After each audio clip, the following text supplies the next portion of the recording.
Welcome on my channel how to calculate molecular mass और molecular wait. सबसे पहला हमारा एलिमेंट है HCl यानी कि हाइड्रोजन क्लोराइड। तो सबसे पहले हम एटॉम्स ऑफ HCl यानी कि हाइड्रोजन और क्लोरीन के एटम्स को लिख लेते हैं। तो हाइड्रोजन के आगे कोई नंबर नहीं शो कर रहा है इसलिए इसका एटम होगा 1, तो यहाँ पे 1 लिख लेंगे। और क्लोरीन के आगे भी कोई नंबर नहीं शो कर रहा है इसलिए इसका एटम जो होगा वो 1 होगा। अब आते हैं atomic mass of HCl। H के यानी कि हाइड्रोजन के एटॉमिक मास होते हैं 1 और क्लोरीन का एटॉमिक मास होता है 35.5। तो किसी भी एलिमेंट का एटॉमिक मास जो है वो आपको याद करना पड़ेगा और एटम तो आपको यहीं से मिल जाते हैं।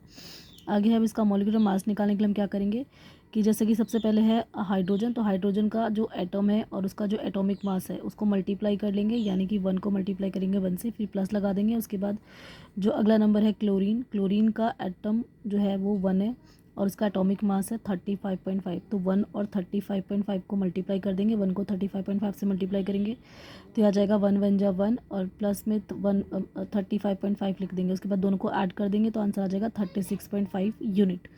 नेक्स्ट आता है CO2 यानी कि कार्बन डाइऑक्साइड। तो एटम ऑफ CO2, तो C4 कार्बन के जो एटम है यहाँ पे कोई नंबर नहीं शो कर रहा तो इसका एटम यहाँ से उठा लेंगे, 1 आएगा तो यहाँ पे 1 ले लेंगे। और ऑक्सीजन का एटम यहाँ पे 2 लिखा हुआ है तो यहाँ पे एटम में 2 लगा देंगे। उसके बाद एटॉमिक मास ऑफ CO2 का यानी कि कार्बन और ऑक्सीजन का एटॉमिक मास कितना होता है। तो कार्बन का एटॉमिक मास होता है 12 और ऑक्सीजन का एटॉमिक मास होता है 16।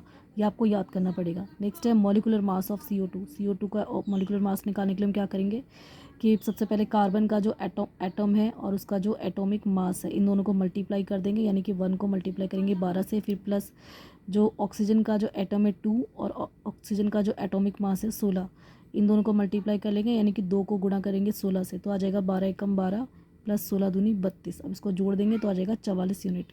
आगे चलते हैं नेक्स्ट है CH4 यानी कि मीथेन। तो एटम ऑफ CH4 पहले लिख लेंगे। तो C4 कार्बन का जो एटम है वो कितना है 1, तो 1 लगा लेंगे। और H4 का जो हाइड्रोजन का जो यहाँ पे एटम है 4 है तो हाइड्रोजन के एटम 4 को यहाँ पे लिख लेंगे। उसके बाद एटॉमिक मास ऑफ CH4 का एटॉमिक मास निकालेंगे। तो पहले C4 कार्बन का एटॉमिक मास 12 होता है वो लिख लेंगे और हाइड्रोजन का जो एटॉमिक मास होता है वो 1 होता है, 1 लिख लेंगे। अब उसके बाद मॉलिक्यूलर मास निकालने के लिए क्या करेंगे कि कार्बन का एटॉम और कार्बन का एटॉमिक मास इन दोनों को मल्टीप्लाई करेंगे, यानी कि 1 को मल्टीप्लाई करेंगे 12 से, फिर उसमें प्लस लगा देंगे। उसके बाद एटम ऑफ हाइड्रोजन के एटम 4 हैं और उसका एटॉमिक मास जो है वो 1 है तो 1 4 को और 1 से मल्टीप्लाई कर लेंगे तो ये आ जाएगा 12 1 जा 12 और ये आ जाएगा 4 1 जा 4, दोनों को ऐड कर देंगे तो 4 12 और 4 16 यूनिट आ जाएगा। नेक्स्ट आता है H2SO4। तो एटम ऑफ H2 और S और 4 का लिख लेंगे। तो पहले H2 का जो एटम है वो यहाँ पे 2 शो कर रहा है तो यहाँ पे 2 लिख लेंगे। S4 सल्फर का जो एटम है यहाँ पे कोई नंबर नहीं है, यहाँ पे 1 शो करेगा तो 1 लिख लेंगे। और यहाँ पे ऑक्सीजन का यहाँ पे 4 एटम शो कर रहा है तो यहाँ पे 4 लिख लेंगे। उसके बाद एटॉमिक मास लिख लेंगे इनका H2SO4 का। तो H2 का एटॉमिक मास नंबर होता है 1, S4 सल्फर का होता है 32 और O4 ऑक्सीजन का होता है 16।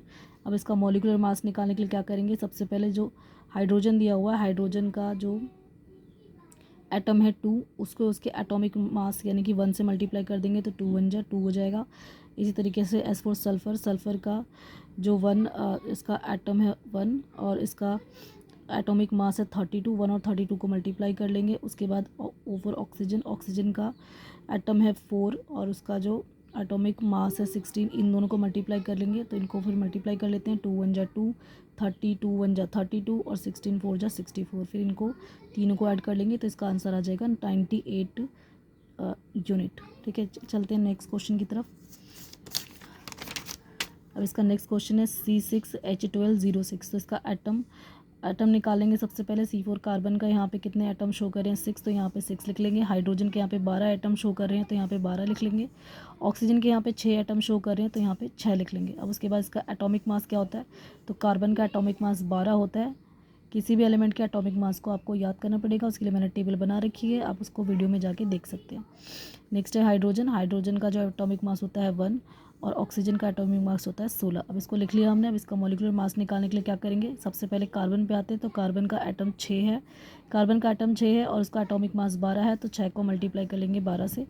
उसके बाद आता है हाइड्रोजन का जो एटम है वो 12 है और हाइड्रोजन का एटम 12 दे रखा है और उसका एटॉमिक मास 1 है तो 12 को 1 से मल्टीप्लाई कर लेंगे। उसके बाद आता है ऑक्सीजन का जो एटम है वो है 6 और उसका एटॉमिक मास है 16। फिर 16 को 6 से मल्टीप्लाई कर लेते हैं। इस तरीके से हमने मल्टीप्लाई करके यहाँ पे लगा दिया। अब इसको मल्टीप्लाई करेंगे 12 6 जा 72 प्लस 12 1 जा 12 प्लस 16 6 जा 96। ये सबको ऐड कर देंगे तो आ जाएगा 182 यूनिट्स।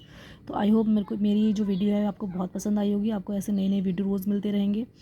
आप मेरे चैनल को सब्सक्राइब कर लीजिए और मेरा जो वीडियो है उसको लाइक कीजिए, ढेर सारा प्यार कीजिए, जल्दी जल्दी से इसको शेयर कर दीजिए। तो मिलते हैं नेक्स्ट वीडियो में, बाय बाय।